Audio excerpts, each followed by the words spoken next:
नमस्कार, disclosure with Vinod में आपका स्वागत है। मैं हूं विनोद कुमार और हमारे साथ चंद्रमोहन शर्मा जी हैं, भारतीय जनता पार्टी के वरिष्ठ नेता। चंद्रमोहन जी, आपका स्वागत है। नमस्कार, शुक्रिया। आपने 10 सालों में, यानी आपकी सरकार ने 10 सालों में बहुत सारी उपलब्धियां की हैं, जिनको आपने सिलसिलेवार अपने मैनिफेस्टो में गिनाया भी है और एक बार फिर कहा है कि अब की बार मोदी सरकार 400 से पार। लेकिन उसके बावजूद आज आपको रोहिंग्या क्यों याद आ रही है? आज की बात नहीं है जी। हमारे हुनर गुप्ता एडवोकेट थे, बीजेपी के लीडर हैं। हम सब ने मिलके और उन्होंने ज़्यादा भूमिका निभाई। जम्मू कश्मीर हाई कोर्ट में केस किया था रोहिंग्या के बारे में कि इनको यहाँ से निकाला जाए। जी। काफ़ी समय लगा, लेकिन हाई कोर्ट की डायरेक्शन थी कि इनको हटाया जाए यहाँ। उसके बाद उनकी धरपकड़ भी हुई, कुछ कैंपों में भी रखे गए, लेकिन सुप्रीम कोर्ट में प्रशांत भूषण और उनके साथियों ने अपील दायर की, ह्यूमन ट्रेनिंग ग्राउंड की वहाँ हवाला दिया और उसके कारण, सुप्रीम कोर्ट के एटीट्यूड के कारण थोड़ा मामला स्लो हो गया। अदरवाइज़ पूरे देश में केंद्र सरकार का डिटर्मिनेशन है कि रोहिंग्याज को और बांग्लादेशियों को निकाला जाए बाहर। मैं एक बात और ऐड करना चाहता हूँ, ये नॉर्मल केस नहीं है जम्मू का। 15,000 किलोमीटर बर्मा बॉर्डर से चल के ये लोग जम्मू में आके सेटल हुए, रास्ते में कहीं सेटल नहीं हुए। जम्मू आप जानते हैं कि बिल्कुल पाकिस्तान के बॉर्डर के बिल्कुल पास है। विजयपुर से मैं समझता हूँ कि कुछ ही किलोमीटर दूर बॉर्डर है और जम्मू साजिशों का, पाकिस्तान की साजिशों का शिकार होता रहा है, कश्मीर भी होता रहा है। जम्मू ऐसे में इतनी बड़ी आबादी को वहाँ से उठा के यहाँ लाना, और सिर्फ लाया नहीं है, बसाया नहीं है, उनको हर प्रकार की सुविधा दी है। आम आदमी शहर में 2 मरले की प्लाट लेके अगर उसको मकान बनाना होता है तो उसको बहुत कुछ बड़ी मेहनत करनी पड़ती है, बहुत कुछ अपना बेचना पड़ता है। जी। ये सीधे आए, इन्होंने मकान यहाँ बनाए, पक्के मकान बनाए। इनके घरों में अगर जाके देखेंगे आप तो इलेक्ट्रिक गैजेट सब वहाँ इनके पास हैं, हर किस्म की सुविधा है, हर चीज़ इनके घरों के अंदर है जो एक अपर क्लास के लोगों के पास होती है। बिजली पानी का कनेक्शन इनको मिल गया, राशन कार्ड इनके बन गए, आधार कार्ड बन गए। ये कौन बना रहा था? क्या अगर मैं ये कहूँ कि ये इंटरनेशनल साजिश थी जम्मू में इन लोगों को बसाने की, और उस इंटरनेशनल साजिश को फैसिलिटेट किसने किया? हमारा जो कांग्रेस का कैंडिडेट है यहाँ, तो वो तब housing and urban development minister थे, जिन दिनों इन्फ्लक्स सारा ये आया और जम्मू में सेटल हुआ और सरकार की तरफ से सारी सुविधाएं इनको दी गई। तो मैं निशानदेही कर रहा हूँ उस मंत्री की जो अब कांग्रेस का कैंडिडेट है कि उसने इनको फैसिलिटेट किया, और ये सिक्योरिटी रिस्क हैं जो दिल्ली सरकार ने उस वक्त क्यों नहीं किया? 15,000 किलोमीटर जम्मू कश्मीर में बसाया गया। देखिए, तब सरकार हमारी नहीं थी जब ये लोग आए, तब यहाँ पे शायद मुफ्ती जी की सरकार थी और ये उसमें मेंबर थे। मैं दिल्ली सरकार की बात कर रहा हूँ। जब मुफ्ती जी साहब थे, दिल्ली हमारी सरकार नहीं थी। जी, मैंने कहा दिल्ली सरकार ने उस वक्त क्यों नहीं कुछ किया, एक्शन क्यों नहीं लिया?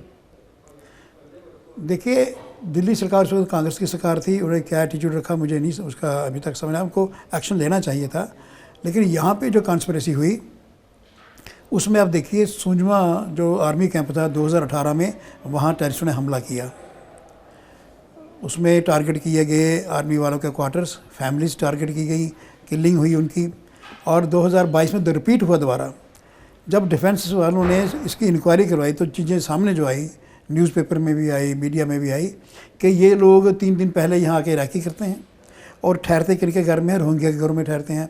और रोहिंग्या के जो कंस्ट्रक्शन हुई है वो एडजॉइनिंग टू आर्मी कैंप की हुई है, जबकि लॉ ये कहता है कि 500 गज़ आर्मी कैंप से पास कंस्ट्रक्शन कोई नहीं हो सकती। तो यहाँ जो सरकारी इंस्ट्रूमेंट था वो कहाँ सोता रहा।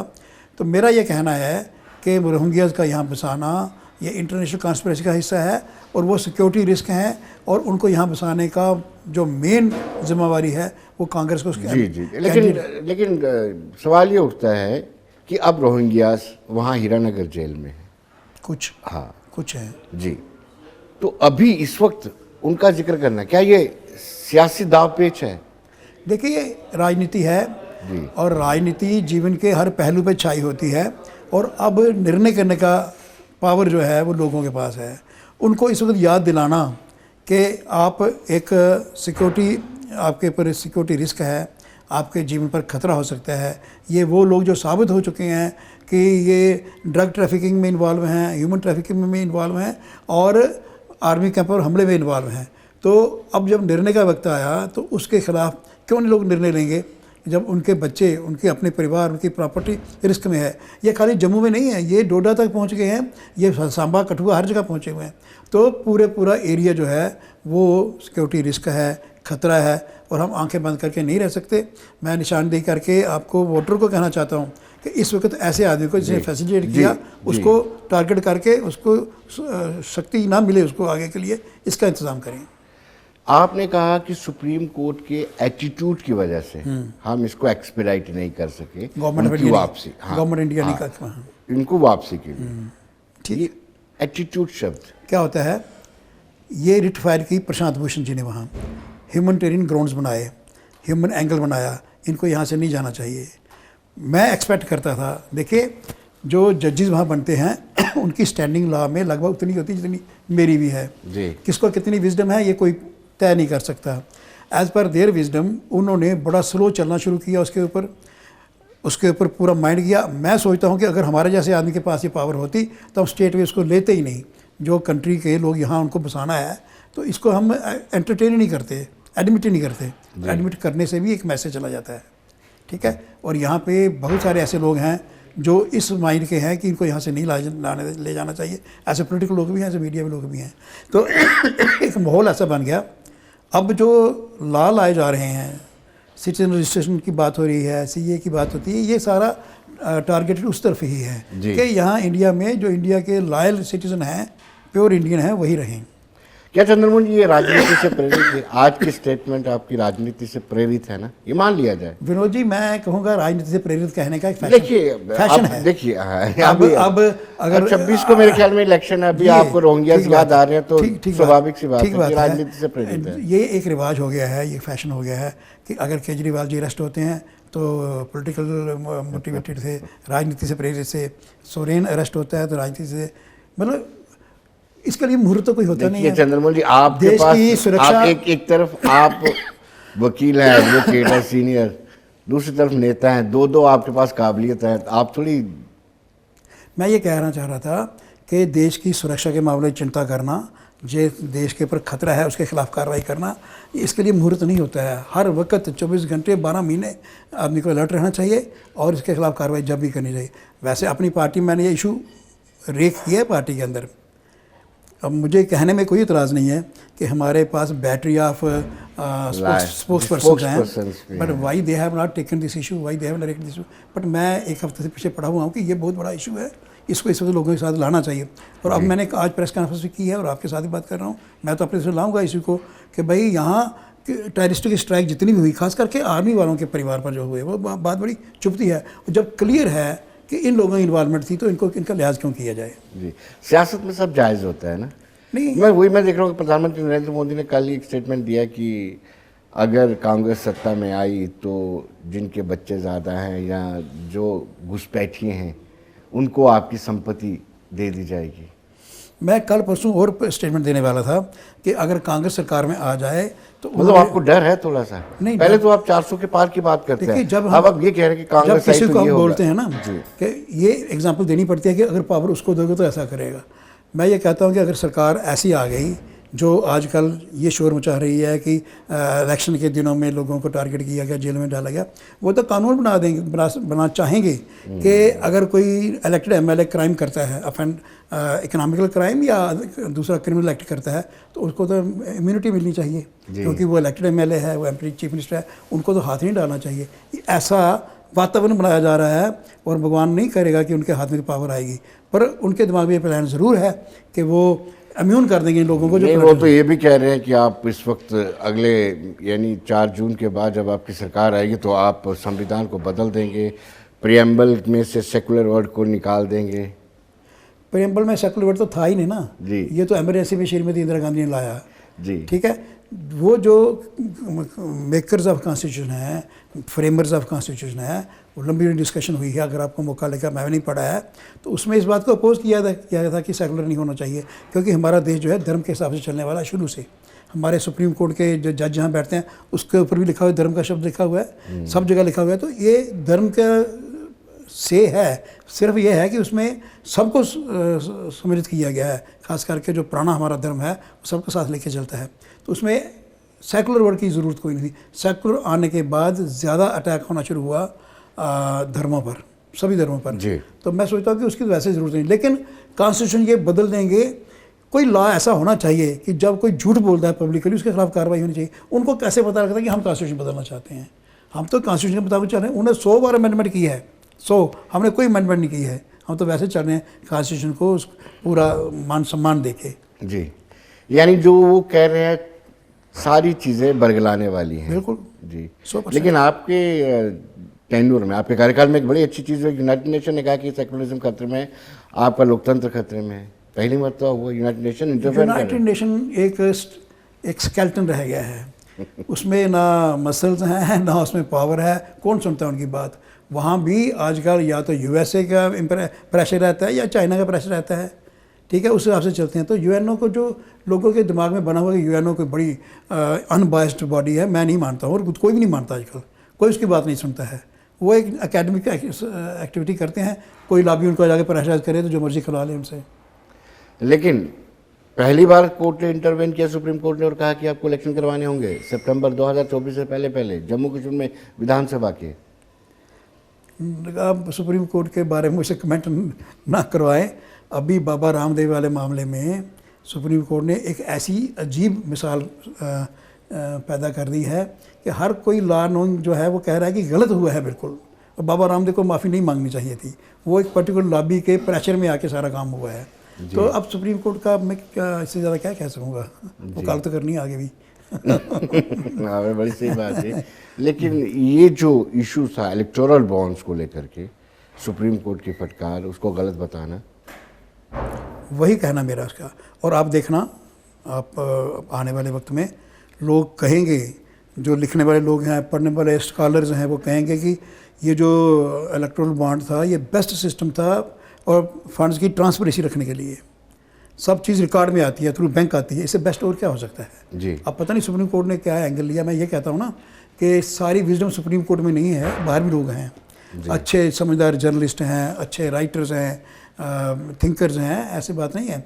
सुप्रीम कोर्ट ने किस एंगल से ले लिया, लेकिन मैं ये कहता हूँ as a political activist, as a law knowing person, it was the best system for keeping transparency in the matter of giving fund to political parties.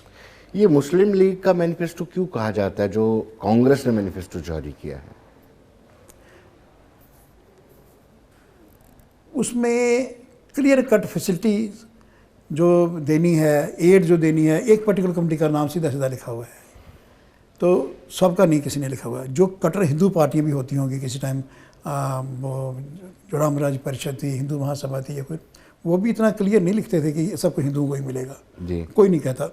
तो मुस्लिम ने क्लियर कट सारी फैसिलिटी सब कुछ मुस्लिम कम्युनिटी को देने की बात की है।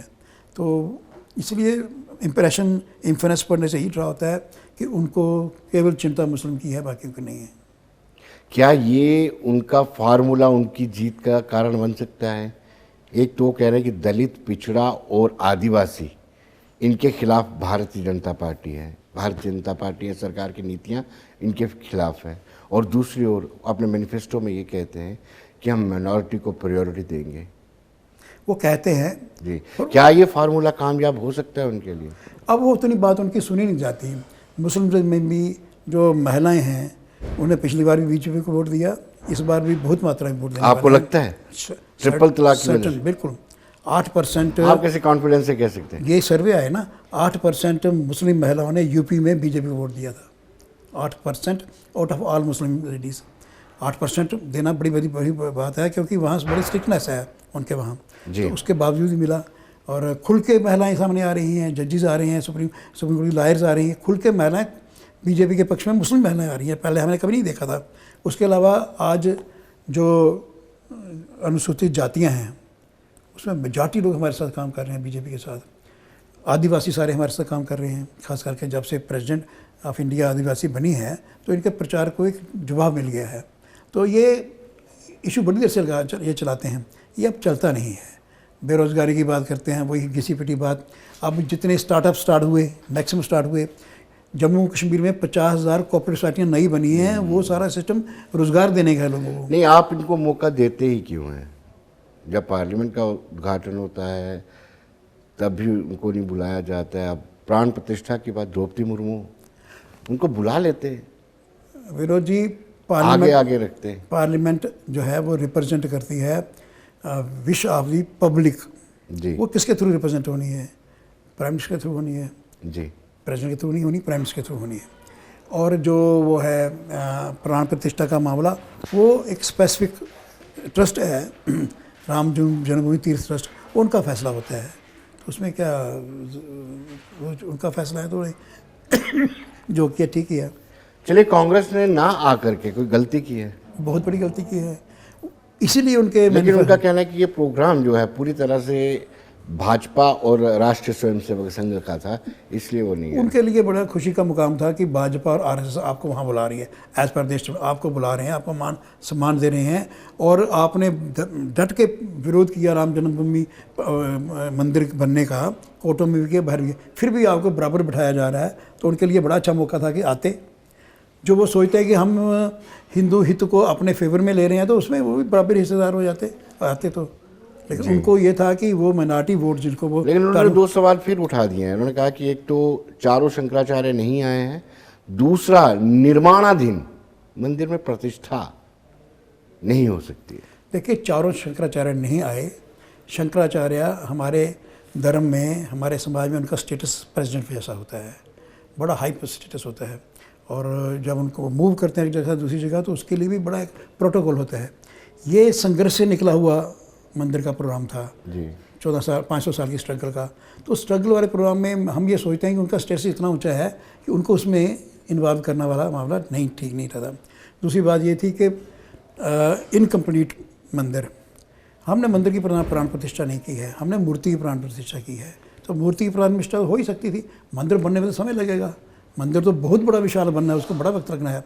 लेकिन मूर्ति की प्राण प्रतिष्ठा की हमने, मूर्ति खंडित नहीं थी, पूरी थी, कंप्लीट थी। जी। लेकिन चंद्रमोहन जी, आप भ्रष्टाचार के खिलाफ लड़ाई लड़ रहे हैं, लेकिन भ्रष्ट लोगों को अपने साथ लेकर चल रहे हैं। इन दिनों जो प्रधानमंत्री स्टेटमेंट दे रहे हैं, जी, मुझे नहीं पता हमारे किन लोगों को अच्छा लगेगा, किन को नहीं लगेगा। तो वो उन्होंने कहा था, ये जो इनकी मीटिंग थी एजेंसी जो हैं हमारी एनफोर्समेंट एजेंसीज, उनको कहा था कि 4 जून के बाद आपको बहुत काम बढ़ने वाला है। आपने सुना होगा स्टेटमेंट का। और दूसरे वो कहते हैं कि भ्रष्ट लोगों को छोड़ूंगा नहीं, पताल से निकालूंगा। तो जो इस समय बीजेपी के उसमें आगे किसी का केस वापस नहीं हुआ है। तो मुझे लगता है कि अगर प्रधानमंत्री अपने भाइयों को अपने घर में नहीं रखते, अपनी मदर को घर में नहीं रखते, वो किसी का नुकसान, किसी से वो ज़ाती प्रेम नहीं है उनको, सिद्धांत के मुताबिक चलते हैं, तो ये कोई नहीं बचेगा, सबकी बारी आएगी।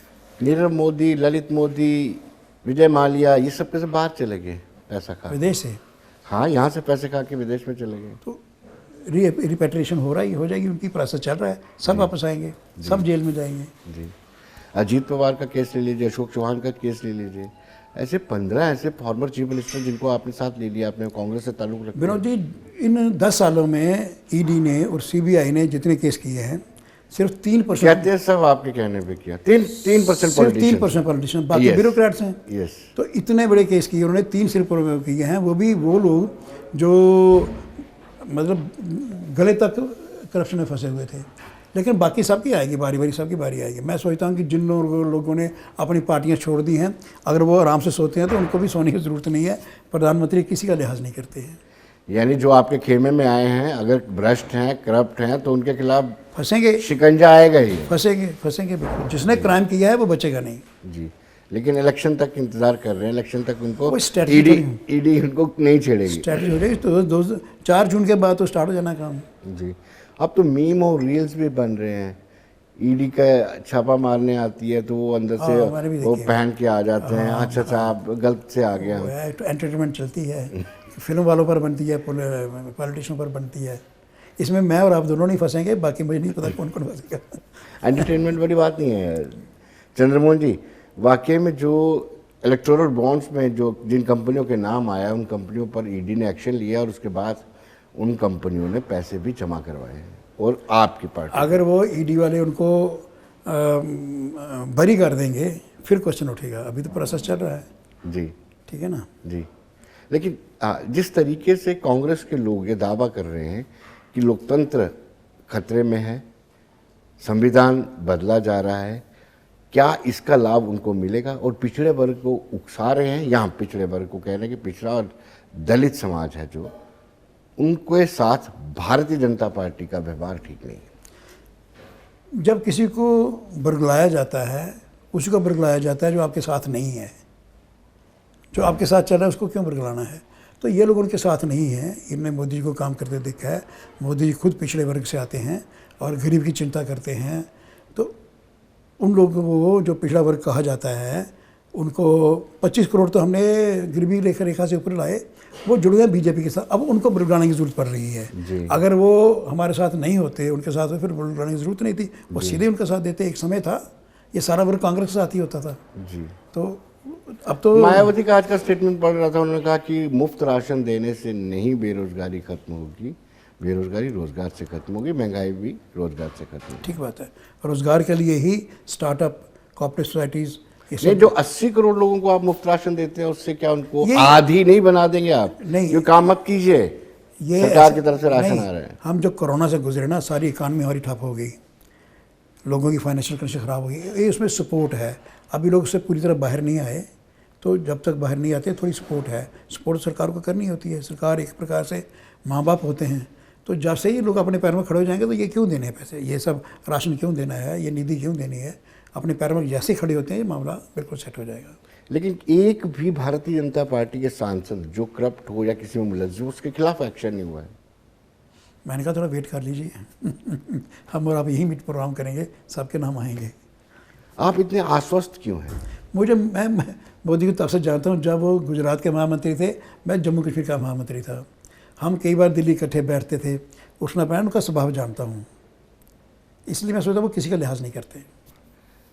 मतलब वो आराम से आहिस्ता आहिस्ता इंतज़ार कर रहे हैं इलेक्शन के रिजल्ट आ जाए उसके बाद। एक तो गुजराती हैं, दूसरा पॉलिटिकल है, फिर वो अपने हिसाब से स्ट्रेटजिक, मतलब टारगेट ये है कि करप्शन फ्री सोसाइटी बनानी है, तो वो बनाएंगे, बना के अपने टाइम में बना देंगे वो। जी, आपको क्या लगता है कि कितनी सीटें आएंगी? यूँ तो 400 प्लस की बात कर रहे हैं, लेकिन ये डाइजेस्ट नहीं हो पा रहा है।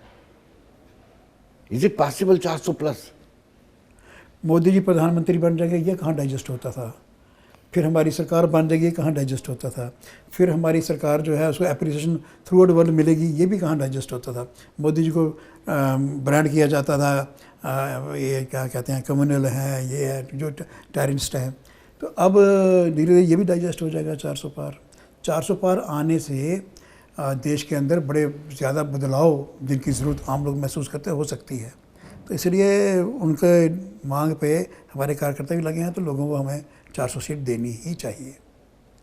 370 2014 में आपने करप्शन का एक इशू बनाया और 2G 3G scam, coal scam and all this. उसके बाद कहते हैं 2019 में आपने पुलवामा के शहीदों को तस्वीरें लगा के प्रचार किया, और अब 2024 में किस तरीके से आप 370 को बेचने जा रहे हैं?